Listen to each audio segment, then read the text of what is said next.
Jamie says we're rolling, so we're rolling. Welcome to the weekly Waffle, Racetrack Ralphy Horowitz, Danny Power, the thoroughbred. Would be called the voice of reason. Jared Waitley's already taken it though. Part one, we always look back on Flemington, what we got right and wrong. We'll look back on the Melbourne meeting, and this is thanks to the Racetrack Ralphy app. Free download, $2.99 per meeting. You would know that if you're watching it on the Racetrack Ralphy app, but you might be watching on YouTube because we've got it up on YouTube. Someone blew in the other day, they had to pay for it. That's right, yeah. They said, oh, it's a free app, but you have to pay for the form. That's right, yeah. Anyway, but the details there, we'll be doing Friday night, Moonee Valley, good feature, Alistair Clark, and Saturday, Bendigo. Will be a terrific meeting because it's a great track if you're not in Victoria. Big fields. Big fields, but very good tracks. So if you put the prize money there, why won't you get good horses, good trainers, good jockeys? You will. And this is the second time they've done the standalone meeting. Good on them. But we'll look back at Flemington. Dan, this was a great race meeting. I had a ball. Yeah. Oh, I loved it. I always go to this meeting, and I think they've only missed one in the last 10 or 15 years, and had a great time. Back 4 winners in a row. You had the head wobbles going on. Yeah. I was on fire. Went with some friends who bred Twilight Royale and part own it, so we were much celebrating. I don't remember Sunday. How much money can this horse win for what's a nice horse, but she's not a star? She's pretty good. She's very underrated. Look, her record's superior to Snitzeland at the same time. She won the same races, yet she doesn't get the accolades. Yeah. She's a very good horse. I'd rather cash. Should be unbeaten. Would you rather cash or accolades? Give me cash. I'd rather cash. Exactly. My mate would rather cash. But the good thing is she's now eligible for a 2.4 million. That's the point. Bonus, the biggest bonus in Australian racing history, probably the world. When they come up with she's only got to win the Scone Guineas. When they came up with, but something, in about 8 years or something. I don't know. Next year. Restricted at Mornington 1200 into the size that's open to everything. No, the Mornington race wasn't part of it.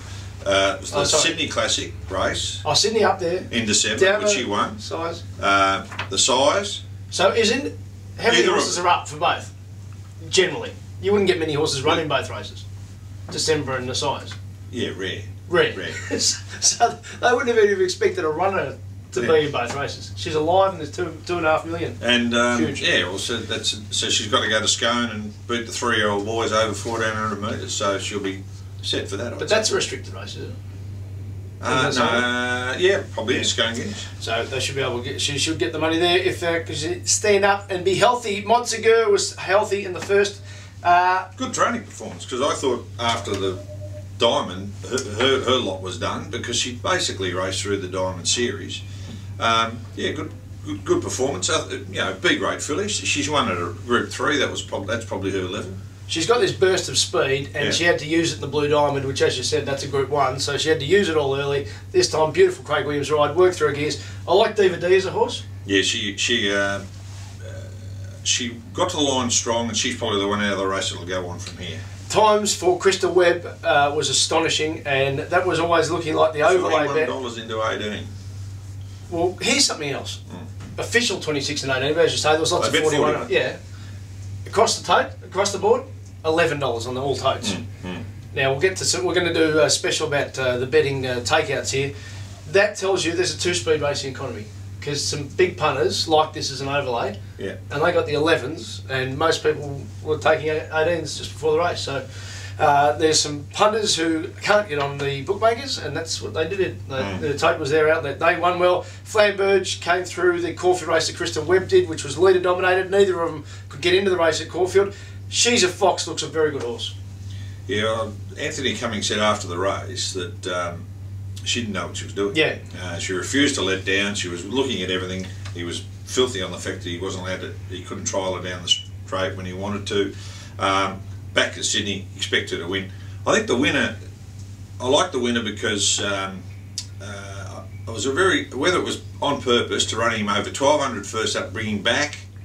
He was wide and over raced first up, brought him back in distance, sat him behind, and powered over the top of them. But something else definitely worth looking at for your own punting work or form analysis work. That horse first up that you said, it was really well backed first up. So you didn't know how much upside. So that told you that they must be flying at home. Yeah. Because that's all you could go on, you know. So that's a good thing. This is a real good depth race here. I reckon Angelic Light and Norzita busted each other open. We'll talk about Norzita soon. Yeah. Lincoln Rupee at 58 kilos was good enough. So real good depth race because they ran fast time. Twilight Royale, as you said, the race was set up by a ridiculous speed from Winehold. I don't know how much of it was horse and how much of it was jockey going too hard.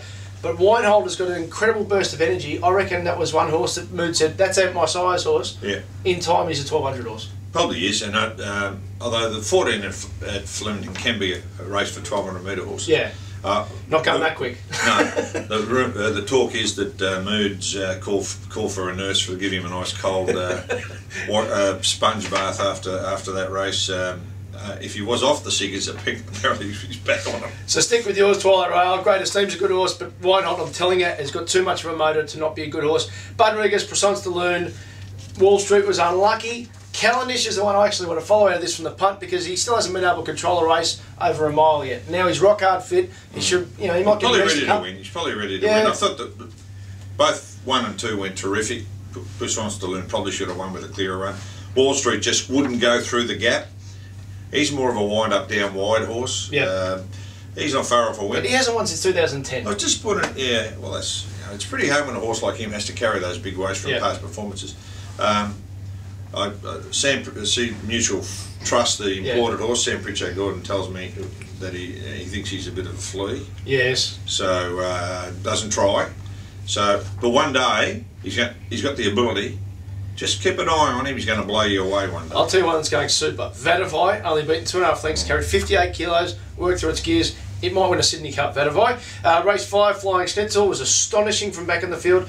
People were criticising Steve Arnold's ride in Norzita. They've got no idea. The horse was plain as vanilla. Yeah, she went ordinary. Whether it was the straight, I don't know what it was. I think she... Second up.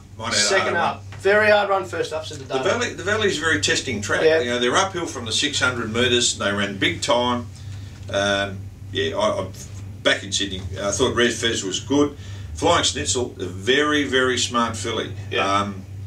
And had no luck on a wet track at a previous start. I couldn't believe the odds. I backed Twilight Royale. I backed it. You had one. Sham Express. Yeah, had a good day. Lars Zuma is one to watch. Just watch what it does next up. I think Lars Zuma's got an engine. Just keep an eye on that. Sham Express, Newmarket obviously, just beat Moment Change. Moment Change was so brave. God, it was brave. It was just left in front. Yeah. It wasn't his fault. No. And he had on his outside poor old Barrackey with his broken knee. We didn't get the cover that he was going to get off Barrackey because Barrackey over race, and then he lost a shoe and stumped. You know, look, it sounds like he did his knee when he lost his shoe, which is bad luck.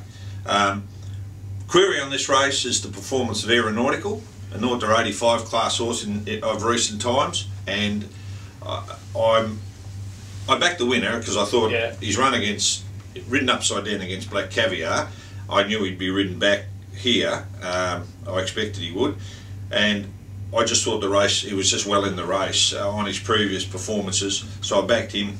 I was stunned by Aeronautical's performance. I think that just brings the ratings down a bit, just brings the ratings off the race. Conversely, and actually they ran 1.8 dead. The time was wrong. 1.8 dead according to Vince Accardi's daily sectional times. Maybe that just shows you that in Sydney you haven't got that straight track. That's exactly the type of race that he needs, and he doesn't get it in Sydney. He's always had a lot of ability, and he's always finished off his races, but gee, he got very, very close to it. No reason to pot this Australian Cup for this reason. They're talking about great 3-year-olds. You know, you have to be great to win this as a 3-year-old. Well, if one of them wasn't there, they would have spanked the others by 4 lengths, if you know what I mean. You know, there's a bob of the head. These are very good 3-year-olds. Yeah. I think people are just a bit concerned about whether, because they're Victoria Derby horses, but I think both of them are outstanding 3-year-olds. But I think one will be at his best that way, and one will be at his best that way. I think 5.5 star, 2400 BMW Caulfield Cup. Supercar, I still wouldn't be surprised if he could win a Doncaster or something like that. Yeah, he could. He's going out now, Cox played in the spring, and he'd probably be a way for age horse at 1400 metres in the spring. But no, this was a rubbish race. Unfortunately, I got it wrong. Set up by a bad ride by Brett Preble up the front of Rose Patton because it went far too slow. And you'll try and nurse to a distance. It never works. Yeah, especially not in this case over the mile there for a big turning track. You might as well get into a nice rhythm. And there's a horse who can run a quick 1400 Rose Patton, so it went so slowly this is where a back market can sometimes be assisted by a slow pace, because Benaria just sucking up behind, the gape's open on the fence, straight through, and yeah, it has got that turn of foot. One of my few losing bets, a little bit on that Pingle, I think next year. Yeah, exactly. But it just wasn't suited by the big worry about the race. Never forget, travelled into it, but was wide. You know, just worry about the race. Last race, thank God for my perspective. Centennial Park, Noel Callow, he's a winner, but British General just didn't get the right run. But looking at the data, he didn't show that speed that he has been. I reckon he's had enough. Yeah, it probably is, and I think that was the worry. He was backing up from a week. Yeah. I think that was the worry going into the race for me, that he was backing up.